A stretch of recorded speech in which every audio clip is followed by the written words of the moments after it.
Philip Stoughton. I'm at Productronica 2025. I'm on the Global Electronics Association booth, and I'm joined by Riwan from C-MAC.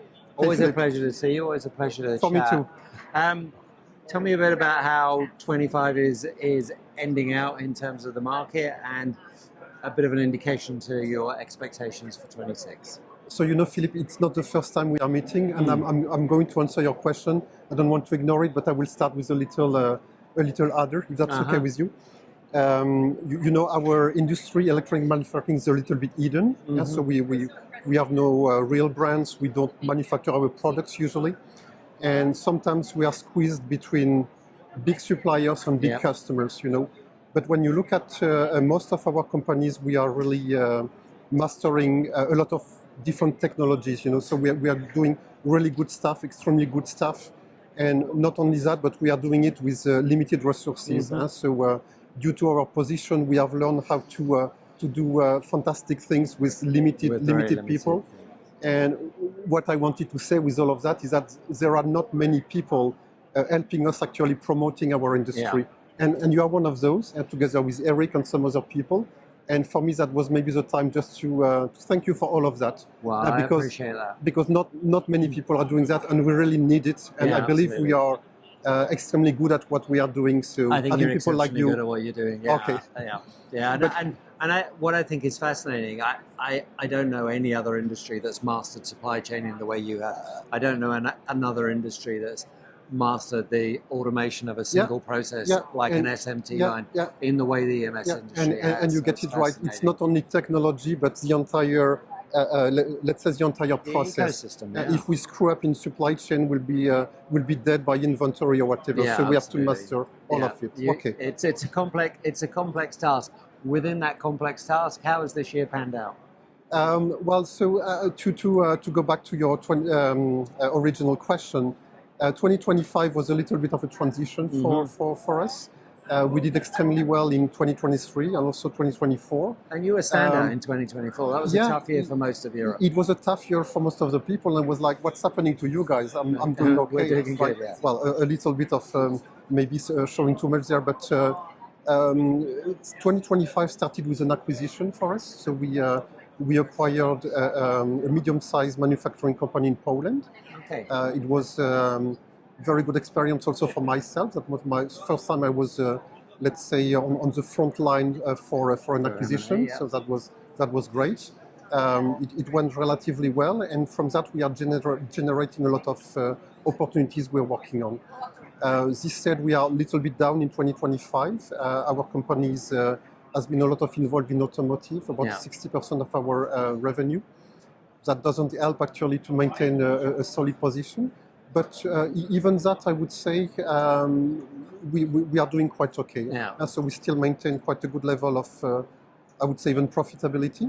And we have managed actually even to reduce our share of automotive, even if we were a little bit pushed by the market, and to increase some other market segment like defense, aerospace, and medical, being two sectors, by the way, that we want to have more presence.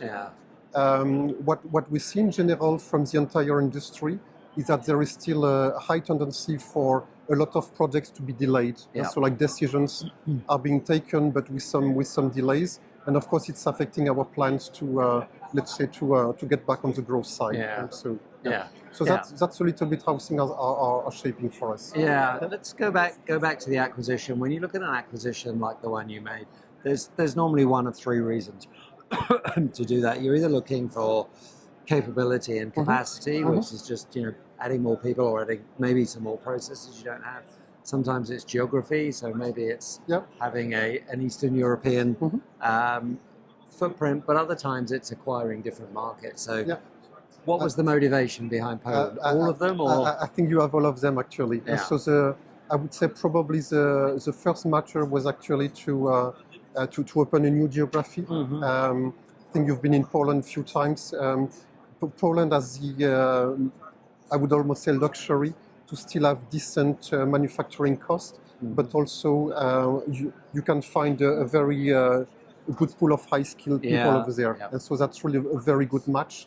And compared to other regions in Central Eastern Europe, I think that's really outstanding. in Poland. So that was that geographical cost play that came first. But also what we wanted to do, we didn't look really for additional capacity, but more additional capabilities. Okay. And so we are still a medium-sized company, so trying to be present in kind of niche markets. And what we did in Poland was to open actually another, or to enter another niche market from a technology point of view, which is actually to master really complex electromechanical assemblies. Okay. As an example, maybe what I can name is that the CERN from Geneva announced, I think it was 3 or 4 weeks ago, a partnership with us. So we are actually going to start. We are starting to manufacture for them some complex electromechanical cabinets. Yeah.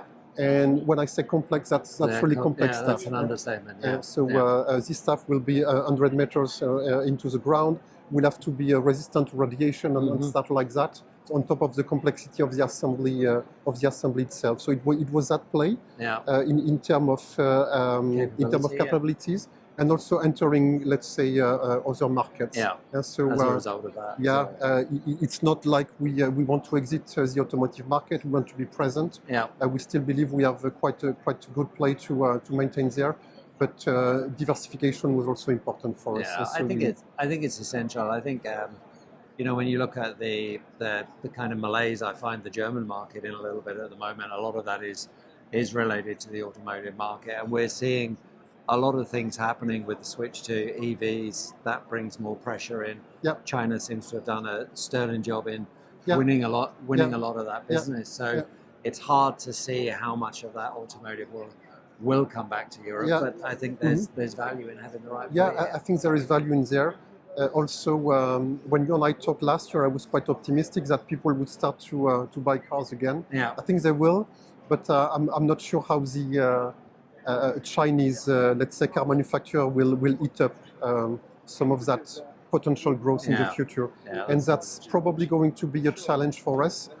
Because you see more and more even Chinese EMS trying to establish in Europe. Yeah. And so we'll see how it develops. Yeah, we still have our chances. Right. But it's nice that you're in other markets. When you look at 2026, are you thinking about more inorganic growth? Are you thinking about acquisition as a strategy further down the line? Yeah, but we also have to be a little bit realistic, Yeah. which means in fact it still takes us quite some energy to finalize that acquisition in terms of ramping up the business over there. So of course we'll be looking at let's say external growth. Yeah. I think that will be probably something that I will have in mind maybe starting mid 2026. And so get the integration under your belt first, do a good job there. Exactly. Get the cultures matched up, and then and then move on to the next thing. Exactly. Exciting times. We will definitely be talking in the early part of next year anyway. I'll see you at some of the Global Electronics Association events. I think you will see me, and I think I will see you, so that will be great again. We'll catch up then, and we'll hear what's going on. Perfect. Thanks so much for your time. Appreciate it a lot. Good.